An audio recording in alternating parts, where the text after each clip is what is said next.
Halo adik-adik, ini adalah part kedua untuk kinetika enzim. Jadi memang saya susun pendek-pendek agar kalian dapat memahami dengan baik. Nah, sekarang kita akan masuk ke persamaan Michaelis-Menten. Persamaan ini menunjukkan secara matematis hubungan antara kecepatan reaksi awal atau VI dengan konsentrasi substrat atau S. Nah, tadi kita sudah sempat lihat grafik peningkatan laju reaksi yang dipengaruhi oleh konsentrasi substrat, di mana peningkatan substrat ini akan mencapai maksimal pada nilai Vmax tertentu. Jadi laju reaksinya akan maksimal pada konsentrasi substrat tertentu. Nah, di sini kita mendapatkan persamaan Michaelis-Menten di mana VI sama dengan Vmax kali konsentrasi substrat dibagi Km ditambah konsentrasi substrat. Km merupakan konstanta Michaelis-Menten, yaitu konsentrasi substrat dengan laju reaksi I atau VI, di mana VI ini adalah separuh dari kecepatan maksimal yang dapat dicapai pada konsentrasi tertentu suatu enzim.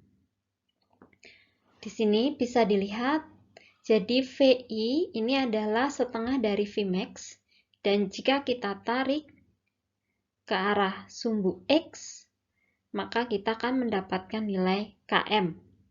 Km ini adalah konsentrasi substrat, di mana nilai laju reaksinya adalah setengah dari Vmax.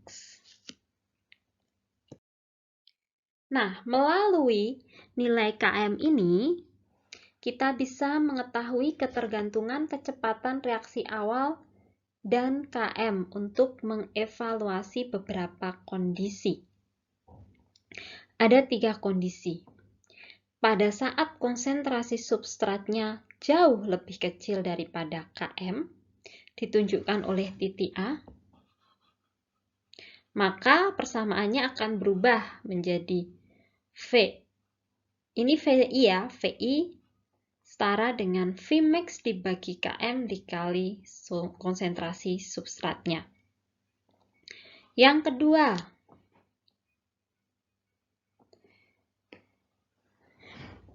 dari persamaan 1 ini menunjukkan bahwa kecepatan reaksi awal ini berbanding lurus dengan konsentrasi substrat. Kemudian yang kedua, jika konsentrasi substrat jauh lebih besar dari konsentrasi atau nilai Km-nya, konsentrasi substrat pada saat kecepatannya adalah setengah Vmax, ditunjukkan oleh titik C, maka nilai Km plus S ini sama dengan S. Sehingga VI-nya menjadi Vmax kali S per S, atau setara dengan Vmax.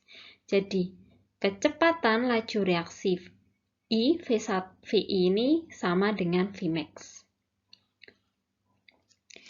Dari sini dapat diketahui bahwa kecepatan reaksi maksimal tidak dipengaruhi oleh peningkatan lebih lanjut dari konsentrasi substratnya. Kemudian yang ketiga, jika nilai S sama dengan nilai Km, yaitu titik B, maka persamaannya VI ini adalah setengah dari Vmax. Jadi dari persamaan Michaelis-Menten, kita bisa tahu pada kondisi mana nilai VI ini adalah setengah Vmax. Pada kondisi mana V ini sama dengan Vmax, dan pada kondisi mana V ini dipengaruhi oleh konsentrasi substrat. Nah, kemudian untuk menggunakan persamaan Michaelis-Menten, tentu dibutuhkan konsentrasi substrat yang sangat tinggi, sehingga menjadi tidak praktis dan sulit untuk dilakukan, karena dia harus mencapai konsentrasi jenuhnya. Karenanya dibuatlah bentuk linier dari persamaan Michaelis-Menten untuk mengatasi permasalahan ini. Nah, dengan bentuk linearnya, maka kita bisa menggunakan substrat dengan konsentrasi yang rendah. Di sini ini adalah langkah-langkah pembuatan kurva linearnya, di mana yang pertama kita balik dulu, V ini menjadi 1/, VI, sehingga Km plus S dibagi Vmax per S. Kemudian 1/, VI sama dengan Km per Vmax kali S dibagi S per Vmax. Kemudian nilai S-nya kita hilangkan, kita coret, sehingga menjadi 1/, VI sama dengan Km per Vmax kali 1/, S plus 1/, Vmax. Nah, dari sini bisa kita lihat ya, dari persamaan ini, 1/, VI ini misalkan A sama dengan Km per Vmax, ini adalah Y sama dengan A kali X plus C. X-nya adalah 1/, S dan C-nya adalah 1/, Vmax. Nah, sehingga kemudian kita buat plotnya, 1/, S sebagai X, 1/, VI sebagai Y. Dan kita akan mendapatkan di sini slope, di mana slope atau kemiringannya setara dengan Km per Vmax. Jika kita masukkan nilai X sama dengan 0, maka kita akan mendapatkan 1/, VI sama dengan 1/, Vmax. Dan jika kita masukkan nilai Y sama dengan 0, maka kita akan mendapatkan nilai minus 1/, Km.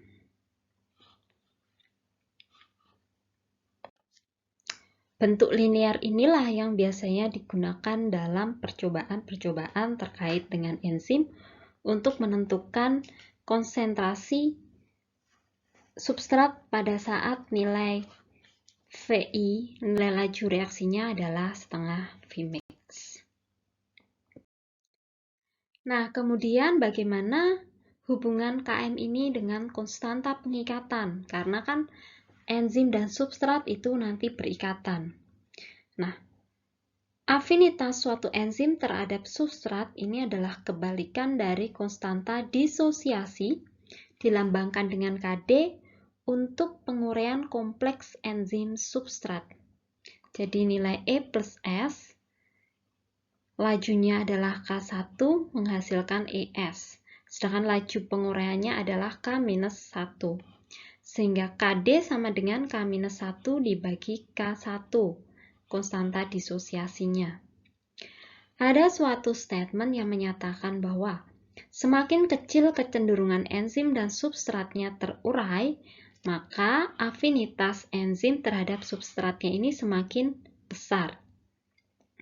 Namun, ini perlu dibuktikan melalui.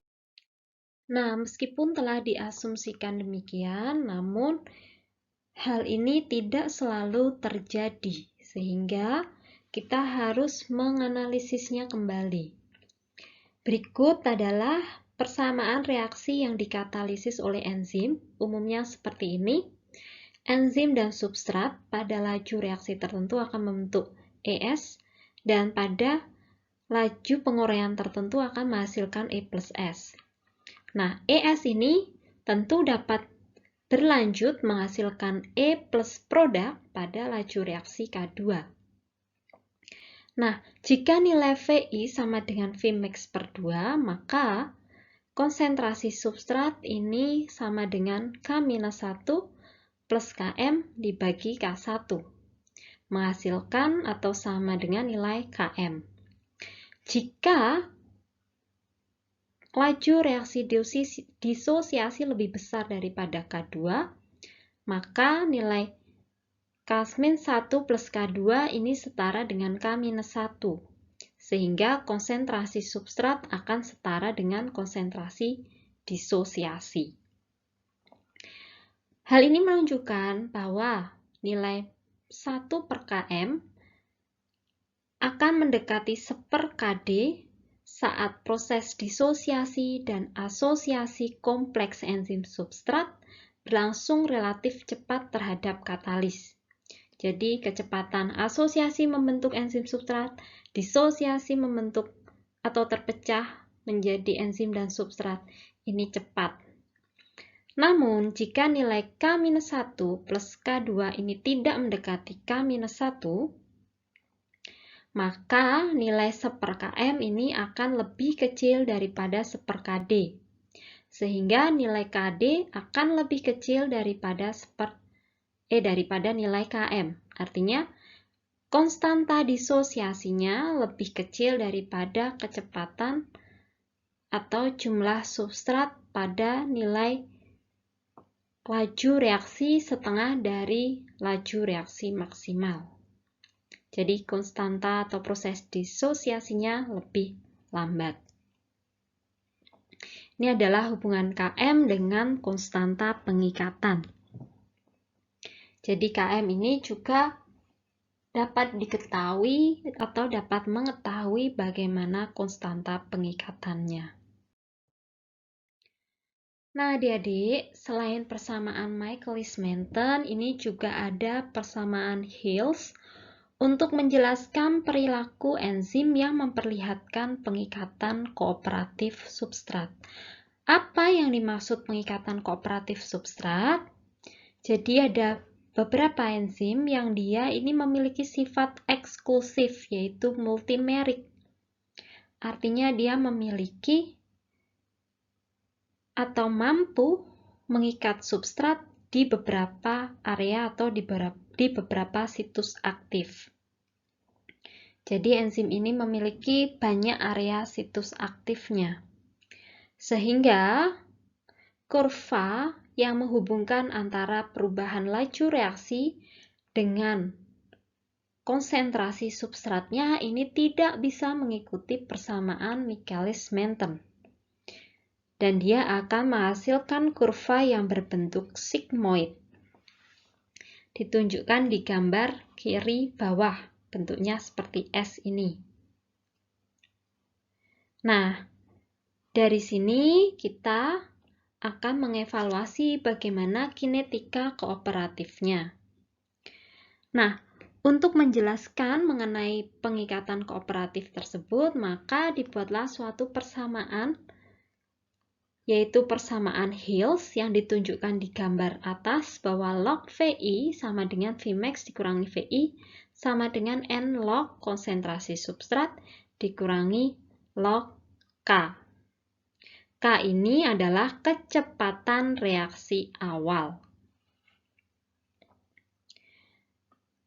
Nah, persamaan ini menyatakan bahwa jika konsentrasi S relatif rendah terhadap K, yaitu kecepatan reaksi awal pengikatan. Nah, dari grafik ini kemudian diolah menjadi bentuk linearnya, sehingga akan mendapatkan suatu grafik kurva linear seperti ini. Hubungan antara log VI per Vmax dikurangi VI dan log substrat.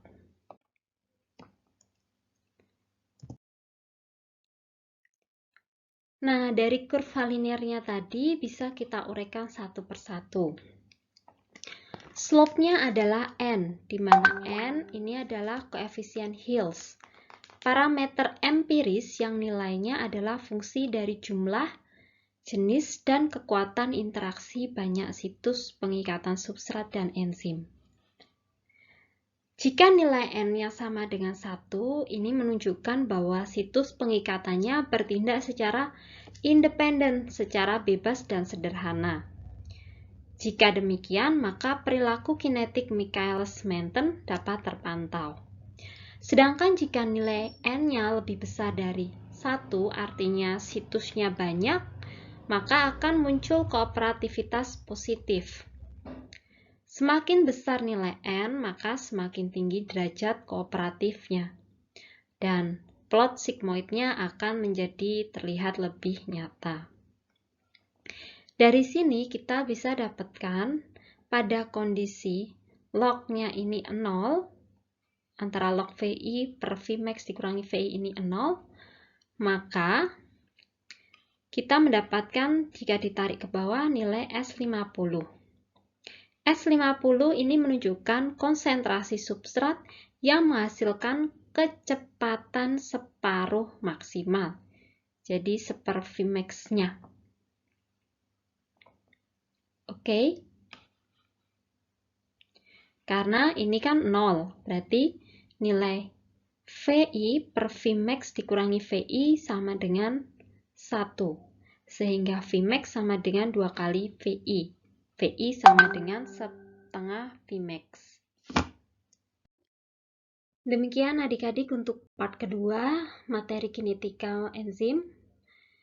Nanti di pertemuan kedua kita masih membahas mengenai kinetika enzim dan adik-adik silahkan belajar dahulu mengenai materi pada hari ini. Dan jika ada pertanyaan silahkan ditanyakan baik melalui WA maupun Google Classroom ataupun iKelas. Saya persilahkan. Selamat belajar, salam sehat selalu, dan sampai berjumpa di pertemuan selanjutnya.